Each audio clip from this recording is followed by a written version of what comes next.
राधा कृष्ण के प्रेम से जाहिर होता है। सच्चा प्यार किसी भी हालत में नहीं घबराता है। राधा कृष्ण अलग अलग नहीं है। ध्यान दिए हैं, जब भी हम नाम लेते हैं तो पहले राधा का नाम आता है, फिर कृष्ण का नाम आता है। जब भी हम बोलते हैं राधा कृष्ण, ऐसा हम नहीं बोलते हैं। राधा और कृष्णा या सच्चे प्यार की निशानी है। भगवान श्री कृष्णा और राधा की प्रेम कथा कौन नहीं जानता है। प्यार के नाम लेने पर सबसे पहले याद आती है राधा कृष्ण का। हम जब भी नाम लेते हैं तो राधा कृष्ण, ऐसा नहीं है कि राधा और कृष्णा बोलते हैं। ऐसा हम क्यों बोलते हैं? राधा और कृष्ण दोनों भगवान विष्णु का ही अवतार है। एक नारी के रूप में और एक नर के रूप में, दोनों एक ही आत्मा होने के कारण ही भगवान श्री कृष्ण राधा से विवाह नहीं किया। जब भी विवाह होती है तो दो आत्माओं में होती है, दो आत्माओं का मिलन होता है।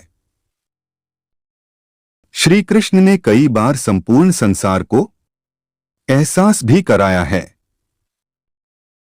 हम दोनों एक ही हैं। कभी राधा का मुंह दूध से जल जाता है तो कभी श्री कृष्ण का फोड़ा पड़ जाता है। आप जानते हैं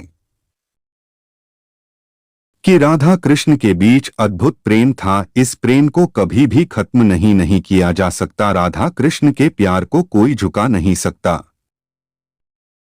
श्री कृष्ण सिरदर्द से कराह रहे थे। तीनों लोकों में राधा नाम की स्तुति सुनकर एक बार देवऋषि नारद चिंतित हो गए।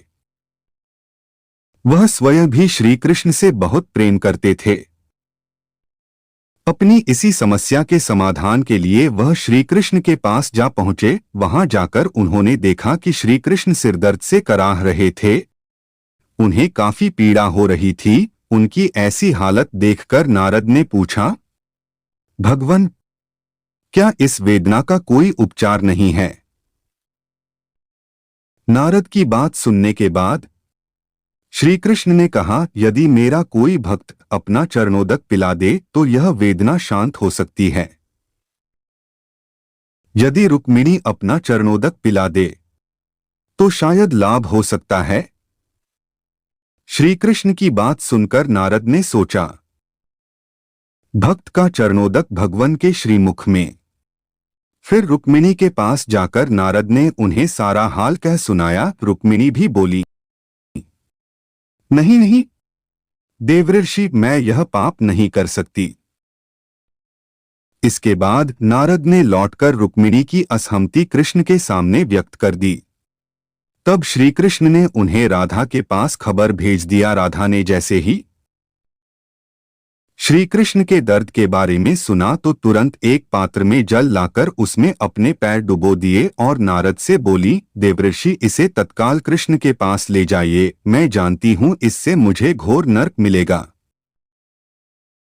किंतु अपने प्रियतम के सुख के लिए मैं यह यातना भोगने को तैयार हूं। तब देवऋषि नारद समझ गए कि तीनों लोकों में राधा के प्रेम की स्तुति क्यों होती है। प्रस्तुत प्रसंग में राधा ने श्री कृष्ण के प्रति अपने प्रेम का परिचय दिया।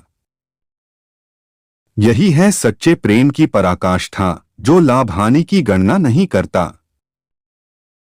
सच्चा प्यार किसी भी हालत में नहीं घबराता। सच्चे प्यार को किसी से डर नहीं लगता। वह बस अपनी राह पर आगे बढ़ता रहता है।